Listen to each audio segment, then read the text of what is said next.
Hey, it's Clay, and this will be a video chart on Bitcoin. We will take a look at the 4-hour time frame. Real quick, what do I mean by 4-hour in case maybe you're new to charts? Instead of each one of these candlesticks here representing 1 day's worth of price action, which is what you would normally see, each one represents 4 hours worth of time. So while this here may look like past few weeks, it's actually just the past few days broken down into 4-hour time slices. I like to do this time frame thing does a good job of telling the quote-unquote story of the price, and then makes mapping out levels of support and resistance a bit easier to see. Been doing this analysis on a very routine basis, did it 24 hours ago, and here we are back again. And not a whole lot to report, but I say that in a good way. The price, it's not like it's really exploded upwards. Last time I did the video, like I said, 24 hours ago, this is, that's when that candle right there was forming. And since then, nothing has happened in the sense of, continued upwards, huge price action. But the prices at least just started to go sideways, which, as volatile as things have been, I think I can speak for most people when I say, sure, this action up here isn't the most exciting thing, but it's, much better than the price having all of a sudden turned around and then started, do something like this where it falls back below that green line right there, which is valued at 8,400. And I'm not going to talk about why 8,400 is so important. If you're curious on that, you can just go back in the video archives and watch the videos from the past couple of days.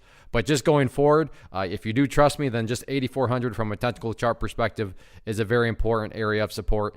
And as going into today, the big question was, well, is the price going to be able to continue to hold above it? And yeah, it held well above it. Heck, it didn't even come close to testing it. So from that perspective, in and of itself, a very nice move on the day. So yeah, not super exciting in terms of the price just exploding upwards or anything like that, but a healthy day in terms of constructing and staying up above not only that green line at 8,400, but then that purple line right there, which is that very famous 50-period simple moving average. And actually, the moving average has now started to flatten out. It's been a long time since this purple line has gone at least flat and sideways. Still has work to do if it's going to curl upwards and start to head upwards and look like that. However, much better going sideways like it is here compared to these past periods where the price or the slope of it was just very clearly in the downwards direction. So all in all, not a lot of new updates other than good job on staying up above 8,400, and that remains the key thing to continue to watch going forward,